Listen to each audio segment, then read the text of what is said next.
with us today. Look, have a guest with us today. Great. Yeah, that's Grace. She can hear us, so you all say, Grace, what's up? What's happening, girl?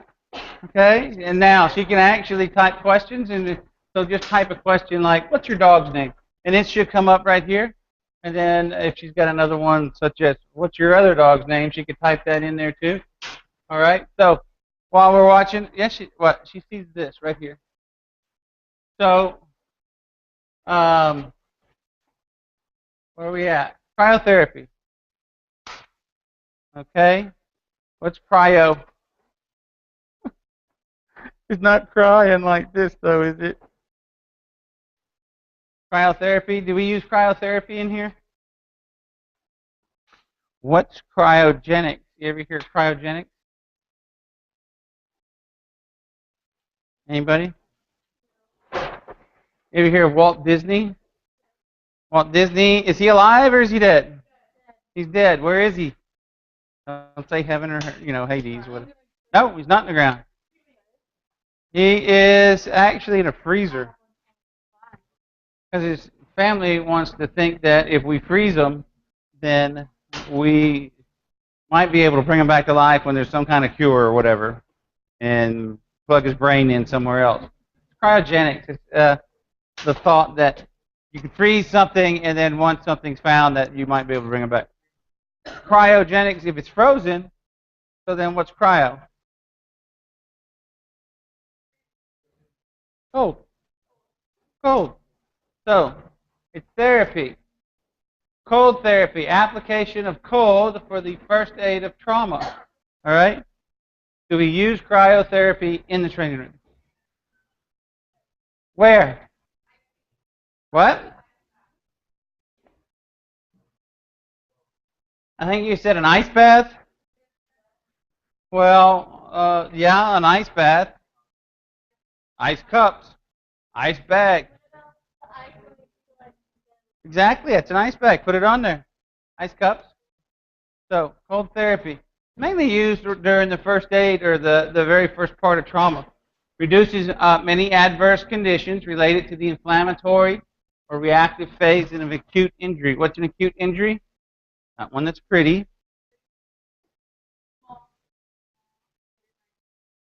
Brand new.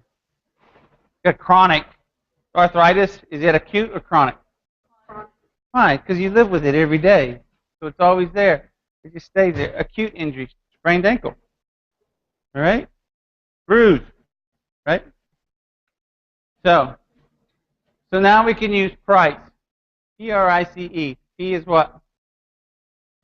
Protection. R is rest. I is C is compression. E is elevation. Super. So you can do that. You might use that as much as 14 days. So you got to talk to your athlete. When do I quit using ice? Well, it could be as long as 14 days. All right? Is the swelling gone down? The range of motion increased? The amount of pain, has it decreased? If those things have been answered a yes, then we're ready to move on. That acute phase is ready to be knocked out.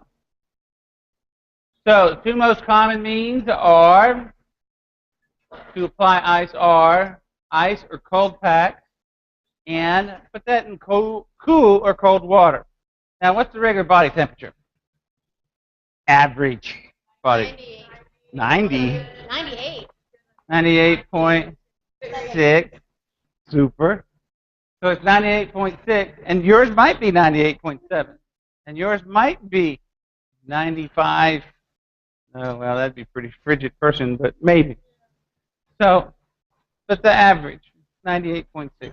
So if you're at 98.6, anything below that's going to cool that area. You don't have to stick it in 38-degree water in order to make that happen. What's going to happen if you put somebody's foot in 38-degree water? Frostbite. Yeah. And where are you going to find that frostbite? Where we put it? Toes, because they're so small that you don't get near as much blood. All right? So when you come in, you see knuckleheads say, I want an ice bath, but I want it at 40 degrees. We ain't doing that. Okay? I'm thinking absolute lowest is 50. Okay? Go jump in a swimming pool that's 78 degrees water. You're not going to stay in that swimming pool at 78 degrees water. Why? Oh. 78 degrees. It's only going to be 78 today, and y'all are going to be out there saying, man, it's hot. Because the water covers your body, touches you everywhere. That's 20 degrees below your body temperature. So you're lowering your body temperature 20 degrees. So that makes it cold. Right? So, wet ice is the most effective type of application rather than an ice in a plastic container, meaning an ice bag, or those commercial deals. You know, you see them on the hospitals. Grab it, pop it, stick it on. You never know how cold they're going to be. Sometimes they're super cold, sometimes they're cold. Okay? And what's wet ice? Huh? Yeah, it's actually wet. What is wet ice? The first one is we make an ice bag, right? So let's make an ice bag. All right? The next one, as I was telling you, is wet ice. Why don't you hurry and come visit? Never mind, I'll just do it this way. All right? So they make these ice bags that they call wet ice. And you make you the best ice bag you know how. All right? Let's move this stuff here. All right? Now, what about ice that we just take and put on a towel?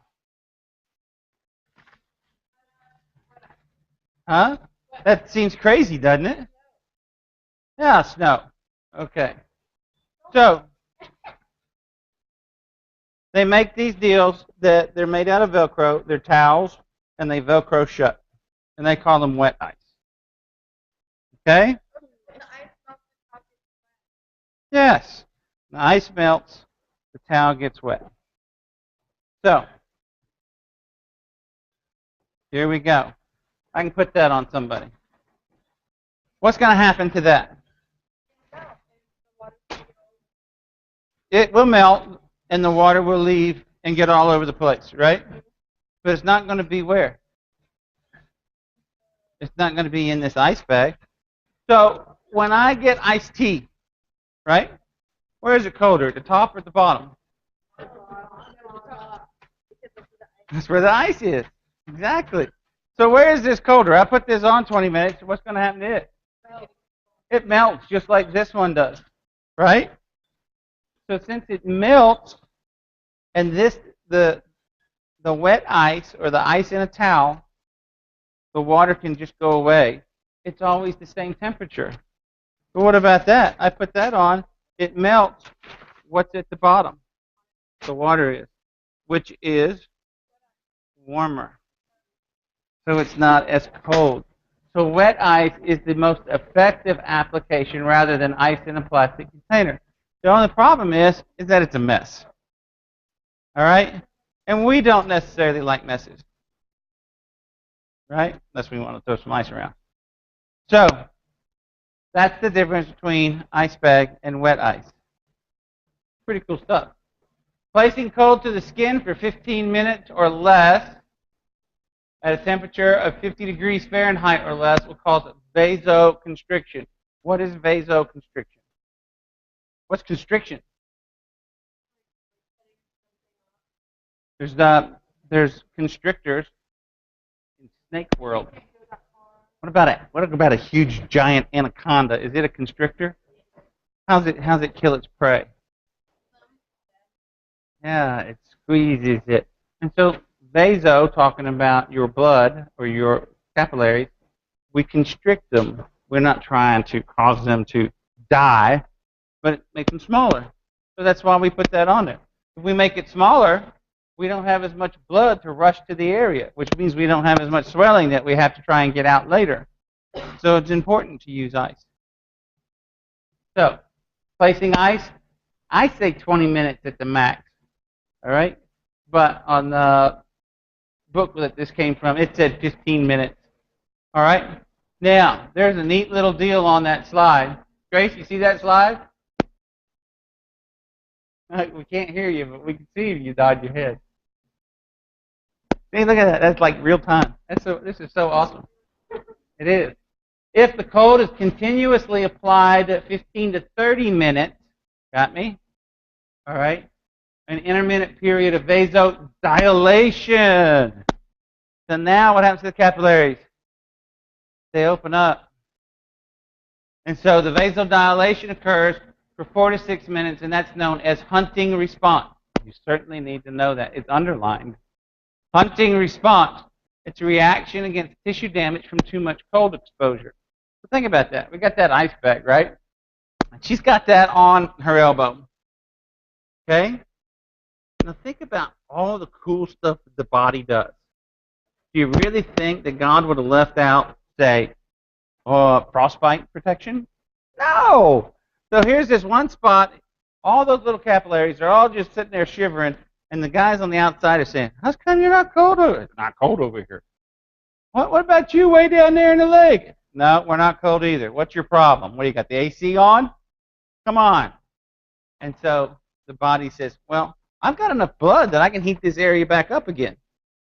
Well, if we heat that up again, we've defeated our purpose. We want vasoconstriction. We don't want to increase the blood flow. All right? So hunting response will allow vasodilation. You don't want that to happen. Cold lowers the metabolic rate and produces vasoconstriction. That's the second time we brought that up. All right? Swelling will be reduced in acute inflammatory response. The cold does not reduce swelling that's already present. So we had this one guy at Baylor, and he kept hitting his elbow, right? Had a bursa. Holy smokes. But every day that we had practice at Baylor that we would hit, so Monday, Tuesday, Wednesday. We wouldn't hit on Thursday, certainly not on Friday. But then on Saturday, we had games. So Monday, Tuesday, Wednesday, and Saturday, the doctors were always at the training room after they got done with their practice. So here's this guy. He's got this elbow, and that elbow looks like it's got a golf ball on it, like about that big, because his bursa was all swollen. All right? So if I put ice on it, is that going to get rid of the swelling? No, because it's already there. Not only that, but we put ice on it, and then he showed up, and he says, you know, why don't we just drain that? Why don't we just aspirate it? Put a needle in, we'll suck that stuff out, and he'll feel a whole lot better. But we just got done icing it. So remember it says about changes the metabolic rate? Changes a lot of things. That swelling gets thick. He cleaned it up, put some betadine, put a needle in, start to try and pull it out, and you know what he got? Absolutely nothing. He let loose, and the syringe went whomp, went right back in. Tried to pull again, all he's doing is causing suction. That swelling from that bursa had turned into jello. Yeah, it wouldn't come out. And so that's what happens when you put it on swelling that's already present. All right? So it's not going to get rid of that. Cold decreases free nerve endings excitability, as well as the excitability of peripheral nerves. What does the word analgesia mean? Have you ever taken an analgesic? Aspirin? Never taken aspirin? An analgesic is pain relief. So it can work as a pain reliever because it decreases the excitability of the peripheral nerves and decreases the free nerve ending excitability, and it causes by raising the nerve threshold. There's something else that works as an analgesic. Guess what it is? Take a guess.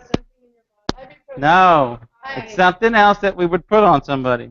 Instead of cold, we would put heat. Exactly. Yeah. Your back hurts, you just go soak in the hot tub or the warm bath. Right, but there's a big difference in there. This has vasoconstriction. That's vasodilation. So what happens then if I do the opposite? I cause more swelling.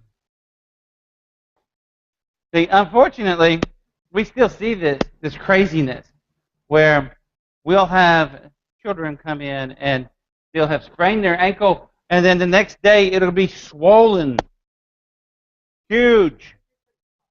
And I'll say, you went home and your grandma said to put this in hot water with Epsom salt, didn't she? How'd you know? Always the same answer. How'd you know?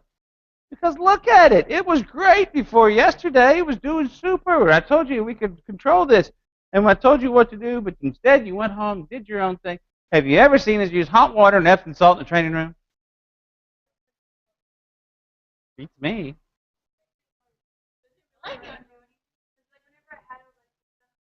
Hey, hey, if you did something, don't you think we'd use it? If there was a purpose for an injury to put it in hot water and Epsom salt, and as cheap and as easy as that is, don't you think we would use it?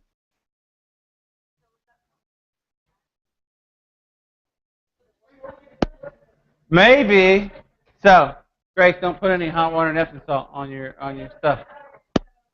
All right, but you'll see that it also by putting ice on your nerve endings.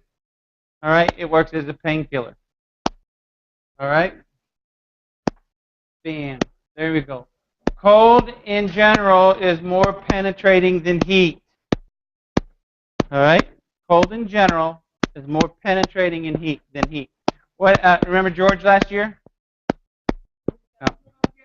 No, George, the dude that wanted to have dates with what was her name, Eileen, something like that. But he was worried because he was too. Yeah, he was worried that girl wouldn't date him because he was too what? He's too fat. George, one of those presidents. So, anyway, so all throughout the body we have fat. All right, it's easier for the cold to get through the fat of the insulation of fat than what it is for heat. Okay, so it's more penetrating. Once the muscle has been cooled, though, or through the subcutaneous fat layer, the cold effects last longer because fat begins rewarming. So cold is actually going to be easier than what it is to hydroculate. Oh, you know, climber. You got to do it when the muscles if you want inside.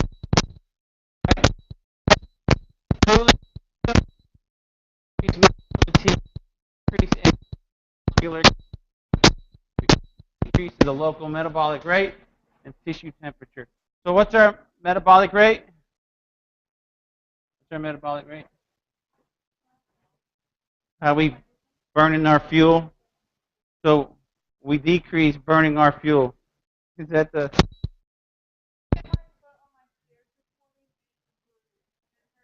that works good though. So got this? Do y'all got this? Cooling has a tendency to decrease muscle fatigue and increase and maintain muscular contraction by lowering the metabolic rate. I'm sorry, you're looking so. All right. Some individuals, though, are allergic to colds. We've got somebody here that's allergic to cold, don't we? So you're allergic to it. Sometimes, if it's too cold.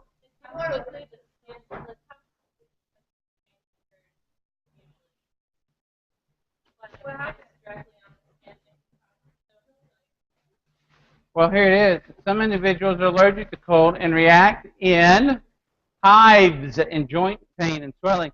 They get little hives on them. Right? Skin turns red and jumps up. Like legit. It really does. A legit allergy. All right? We've got one in here.